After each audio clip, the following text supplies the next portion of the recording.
Maharashtra superfast news चॅनलमध्ये आपले सहर्ष स्वागत आहे। खास सत्याची ठार लेखणीची महाराष्ट्रातील ताज्या आणि वेगवान बातम्या पाहण्यासाठी आपल्या हक्काचे चॅनल शेअर करा, लाईक करा आणि सबस्क्राईब करा। धन्यवाद।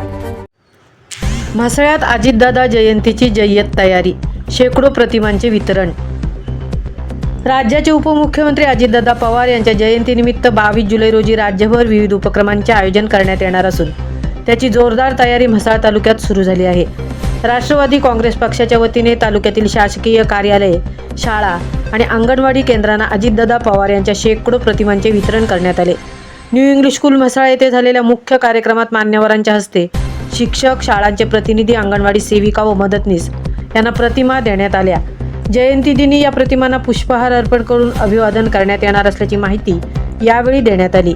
कार्यक्रमाला राष्ट्रवादी काँग्रेसचे तालुकाध्यक्ष समीर बनकर, महिला तालुका अध्यक्ष मीना टिंगरे, सभापती बबन मनवे, उपसभापती लहू म्हात्रे, जिल्हा परिषद सदस्य अभिषेक विचारे, अनिल बसवत, नगराध्यक्ष सुनील शेडगे यांच्यासह विविध मान्यवर, शिक्षक, अंगणवाडी सेविका, मदतनीस व पक्षांचे पदाधिकारी मोठ्या संख्येने उपस्थित होते। यावेळी उपस्थित मान्यवरांनी अजितदादा पवार यांच्या विकासाभिमुख कार्याचा गौरव करत त्यांच्या विचारांचा प्रसार समाजाच्या तळागाळापर्यंत पोहोचवण्यासाठी अशा उपक्रमांचे महत्त्व अधोरेखित केले। उत्साहपूर्ण वातावरणात कार्यक्रमांची सांगता झाली। अशा ताज्या, वेगवान आणि विश्वासार्ह बातम्यांसाठी पाहत रहा महाराष्ट्र सुपरफास्ट। आमच्या यूट्यूब चॅनेलला लाईक, सबस्क्राईब आणि फॉरवर्ड करायला विसरू नका। महाराष्ट्र सुपरफास्टसाठी संजय खांबेटयांसह तृप्ती होईल, म्हसळा।